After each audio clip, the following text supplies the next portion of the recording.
নমস্কার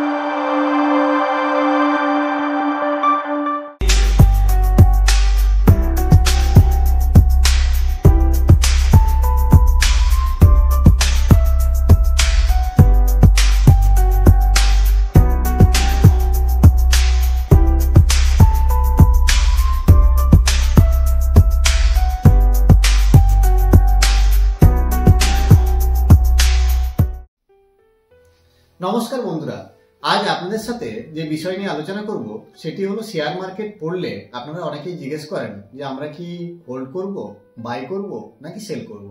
তো দেখুন, বাই, হোল্ড বা সেল এগুলো কেউ বা কারো বলার উপর কিন্তু ডিপেন্ড করে না।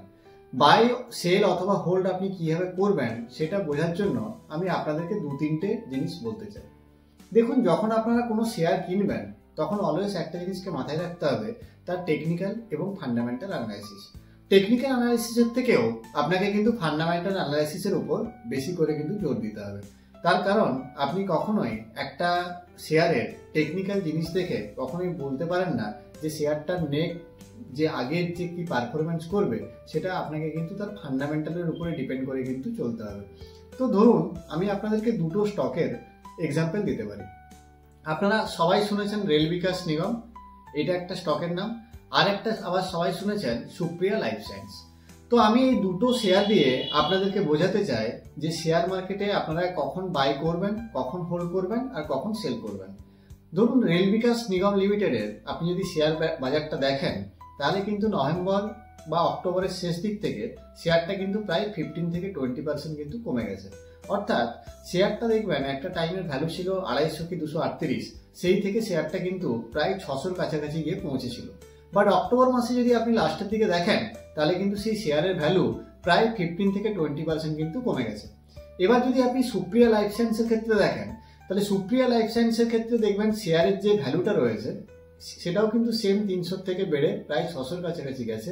বাট তারপর এই অক্টোবর মাসের শেষে বা নভেম্বর মাসের শুরুর দিকে সেই শেয়ারের ভ্যালুটা কিন্তু কমে 15 থেকে 20% প্রায় কমেছে, যেটার ভ্যালু এখন গিয়ে দাঁড়িয়েছে 540। তো এবার আপনাদের কোশ্চেন হবে যে তাহলে রেল বিকাশ নিগম লিমিটেডটাকে কি আমি সেল করব, বা ওখান থেকে কি আমি এক্সিট করে যাব, বা বাই করব, সেটা আপনারা বুঝতে পারছেন না। বা আমরা সুপ্রিয়া লাইফের ক্ষেত্রে যদি বলি তাহলে সেক্ষেত্রেও আপনারা বুঝতে পারছেন না। তো এটার জন্য আপনাদেরকে কি করতে হবে, বিভিন্ন শেয়ারের যে কনফারেন্স, যে মিটিংগুলো হয় বা তাদের যে রেজাল্ট বেরোয়, বা অনেক সময় ব্রোকারেজরা যে রিপোর্টগুলো বের করে যেগুলো আপনারা কিন্তু গুগলে গেলে পাবেন, তো সেগুলোকে কিন্তু আপনাদেরকে ভালো করে স্টাডি করতে হবে। স্টাডিটা কিভাবে করবেন, ধরুন রেল বিকাশ নিগম লিমিটেডের পি রেশিও রয়েছে 70-80 এবং তার এক্সপেক্টেড গ্রোথ দেখছেন 5-10%। সেম ভাবে আপনারা যদি দেখেন সুপ্রিয়া লাইফ সায়েন্সের ক্ষেত্রে তাদের যে এক্সপেক্টেড গ্রোথটা 40-50%, অথচ পি রেশিও হচ্ছে 30 থেকে 40-র মধ্যে। তো আপনাদেরকে আমি এক্ষেত্রে বলবো, যদি দেখেন যে পি রেশিও অনেকটা হাই, যেরকম রেল বিকাশ নিগম লিমিটেডের ক্ষেত্রে পি রেশিও 70 থেকে 80, বাট এর এক্সপেক্টেড গ্রোথ যদি 5 থেকে 10% হয় তাহলে কিন্তু সেক্ষেত্রে আপনাকে এই শেয়ারটা থেকে এক্সিট করে বেরিয়ে যাওয়াটাই ভালো। তার কারণ আপনি আপনার নিজের পুঁজির থেকে যে টাকাটা লাগাচ্ছেন তাতে আপনি অবভিয়াসলি আপনার একটা গোল রয়েছে যে আমি কত টাকা ইনভেস্ট করে কত টাকা প্রফিট করতে পারবো। আপনি নিশ্চয়ই মার্কেটকে টাকা দেওয়ার জন্য আপনি কখনোই ইনভেস্ট করেন না। তো আপনার একটা প্রফিট গ্রোথ রয়েছে। এখন আপনি রেকারিংয়ে ইনভেস্ট করলে ধরুন আপনি একটা 6% ইন্টারেস্ট পান, আপনি অবভিয়াসলি চাইবেন আমি শেয়ার মার্কেট থেকে 12% রিটার্নটা পাই। তো সেক্ষেত্রে আপনি যদি দেখেন যে একটা কোম্পানির এক্সপেক্টেড গ্রোথই 5 থেকে 10%, তো সেক্ষেত্রে আপনার কিন্তু এক্সিট করে যাওয়াটা বেশি বেটার। এবার আমি আপনাদের কাছে আসি সুপ্রিয়া লাইফ সায়েন্স নিয়ে। সুপ্রিয়া লাইফ সায়েন্সের ক্ষেত্রে দেখুন পি রেশিও কিন্তু 30 থেকে 40-র মধ্যে, অথচ কোম্পানির এক্সপেক্টেড গ্রোথ হচ্ছে 40-50%। তো সেক্ষেত্রে কিন্তু আপনাকে শেয়ারটাকে হোল্ড করে রাখাটা উচিত। তার কারণ নেক্সট ফিনান্সিয়াল ইয়ারে যে কোম্পানির পি রেশিওর থেকে যদি এক্সপেক্টেড গ্রোথটা যদি বেশি হয় তাহলে সেক্ষেত্রে কিন্তু আপনারা সেই শেয়ারে হোল্ড করাটা অবশ্যই জরুরি।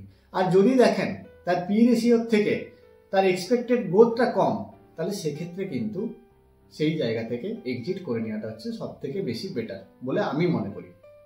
এবার ধরুন কোনো সময় রেল বিকাশ নিগম লিমিটেডের যে পি রেশিও সেটা হয়তো 10 থেকে 20-র মধ্যে চলে এলো এবং এক্সপেক্টেড যে গ্রোথটা 15 থেকে 20%-এর মধ্যে এলো, তো সেক্ষেত্রে কিন্তু আপনাদেরকে তখন বাই করাটা উচিত। আর যদি দেখেন কোনো সময় পি রেশিও কম অথচ এক্সপেক্টেড গ্রোথও কম, তাহলে সেক্ষেত্রে কিন্তু অবভিয়াসলি সেল করে সেই মুভমেন্টে বেরিয়ে যাওয়া উচিত। দেখুন, শেয়ার মার্কেটে যখনই ইনভেস্টমেন্ট কোনো জায়গায় করবেন, তার ফান্ডামেন্টাল অ্যানালাইসিস, তার এক্সপেক্টেড গ্রোথ, কোম্পানির নেক্সট 5 বছর বা 7 বছরে কি সেক্টরে ইনভেস্ট করতে চাইছে, সেগুলো কিন্তু আপনাদেরকে ভালো করে বুঝতে হবে। আদারওয়াইজ যদি আপনারা ভাবেন যে কোনো ইউটিউবার কোনো একটা শেয়ার বলে দিল আর আমি সেই শেয়ারটাতে ইনভেস্ট করে নিলাম, বা আমার কোনো রকম কোনো আইডিয়া নেই, আমি কারোর থেকে কোনো কিছু একটা শুনলাম বাট সেই শেয়ারটা বাড়লো না, আমার অনেকগুলো টাকা লস হয়ে গেল, তাহলে কিন্তু শেয়ার মার্কেট থেকে আপনি কোনোদিনও প্রফিট করতে পারবেন না।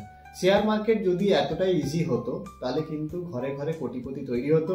তো সেই জায়গা থেকে আমি আপনাদেরকে অবশ্যই বলবো যে কোনো শেয়ারে ইনভেস্ট করার আগে অবভিয়াসলি তার ফান্ডামেন্টাল ব্যাপারগুলো বুঝুন, তার পি রেশিও কি রয়েছে, তার এক্সপেক্টেড গ্রোথ কি রয়েছে, কোম্পানির নেক্সট পারফরমেন্স কি করতে চাইছে, কোম্পানির নেক্সট যে টার্গেট কি রয়েছে, তো সেগুলো কিন্তু আপনাদেরকে বাজারে কি চলছে সেটা কিন্তু আপনাদেরকে বুঝতে হবে।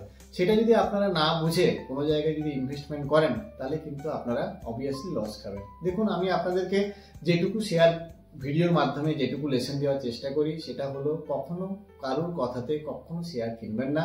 তার কারণ এই শেয়ার সেক্টর এটা কিন্তু খুব একটা ইজি ব্যাপার নয়। আপনাদেরকে যদি ইনভেস্ট করতেই হয়, অলওয়েজ আমি যেটা বারবার ধরে বলি যে আপনারা ভিডিওগুলো দেখুন, সেইখান থেকে যেটুকু লেসন নিজেরা নিতে পারছেন এবং নিজেরা ব্যাপারগুলোতে একটু বাড়ান, সময় দিন, সময় দিয়ে বোঝার চেষ্টা করুন যে শেয়ার মার্কেটটা কিভাবে হচ্ছে, মার্কেট থেকে কিভাবে টাকা আসছে, কিভাবে আমার প্রফিট রয়েছে, কিভাবে প্রফিট হচ্ছে, কোম্পানি কি ভাবছে, বা কোম্পানির যে নেক্সট রেজাল্ট কি, বা তাতে কতটা প্রফিট করলো, কোম্পানির প্রজেক্ট কোয়ার্টারলি রেজাল্ট কি হচ্ছে, কোম্পানি আমাদের ডিভিডেন্ড দিচ্ছে কিনা। তো এই জিনিসগুলো কিন্তু আপনাদেরকে প্রত্যেকটা নখদর্পণে রাখতে হবে এবং প্রত্যেকটা ব্যাপার নিয়ে অ্যানালাইসিস করতে হবে। কখনো কারোর কথাতে প্রলোভনে যে আমি শেয়ারটা বললাম আমি একটা কিনে নিলাম, সেগুলো কিন্তু কখনো করবেন না।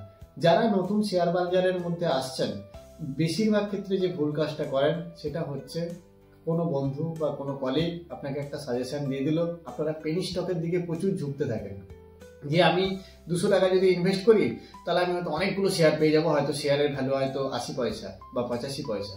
ভাবেন যে এটা যদি কোনোদিন একদিন যদি মাল্টিব্যাগার হয়ে যায় তাহলে আমি হয়তো প্রচুর টাকা কামাতে পারবো। দেখুন, ব্যাপারটা এত ইজি নয়। সেই শেয়ারের ফান্ডামেন্টালগুলো আপনাকে বুঝতে হবে। টেকনিক্যাল অ্যানালাইসিসের থেকেও ফান্ডামেন্টাল বিষয়ের উপর যথেষ্ট গুরুত্ব দিন। আর যারা এখনো শেয়ার মার্কেট সম্বন্ধে অতটা অভিজ্ঞ নন তারা কিন্তু অবশ্যই একটা কাজ করতে পারেন, নিফটি 2050 NIFTY BEES 50 এতে আপনারা ইনভেস্ট করতে পারেন। নিফটি 2050 হচ্ছে এমন একটা জায়গা যেখানে নিফটি 50-র 50টা বেস্ট কোম্পানি ওখানে থাকে। তো এখানে আপনারা প্রত্যেক মাসে SIPর মতো 2000, 3000, 1000 করে লাগাতে পারেন। তাতে আমার মতে হয়তো এক বছরে যদি আপনারা 2000 বা 5000 করে লাগান, সেক্ষেত্রে আপনারা যে রিটার্নটা পাবেন সেটা 14 to 15%।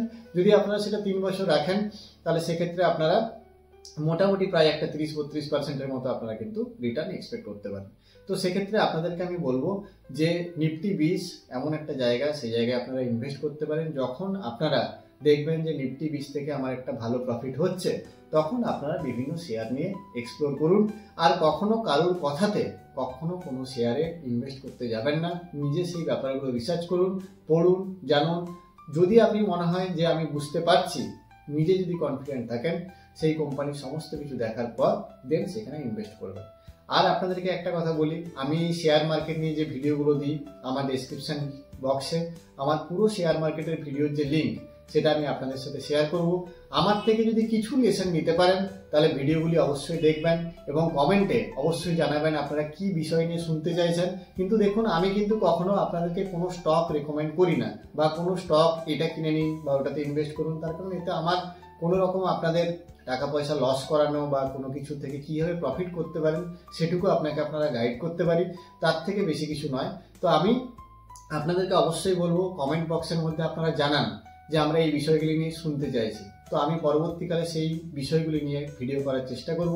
আর যদি আমার এই মাই লাইফ আওয়ার স্টোরি চ্যানেলটা যদি আপনাদেরকে ভালো লেগে থাকে তাহলে অবশ্যই কিন্তু লাইক করবেন, শেয়ার করবেন এবং সাবস্ক্রাইব করবেন। তো আজকের মতো এখান থেকেই যাচ্ছি, আবার নেক্সট এপিসোড নিয়ে আপনাদের কাছে অবশ্যই হাজির হব, আরও কিছু আপনাদেরকে শেখানোর চেষ্টা করব। চলুন, আজকের মতো এখানেই টাটা, বাই, নমস্কার।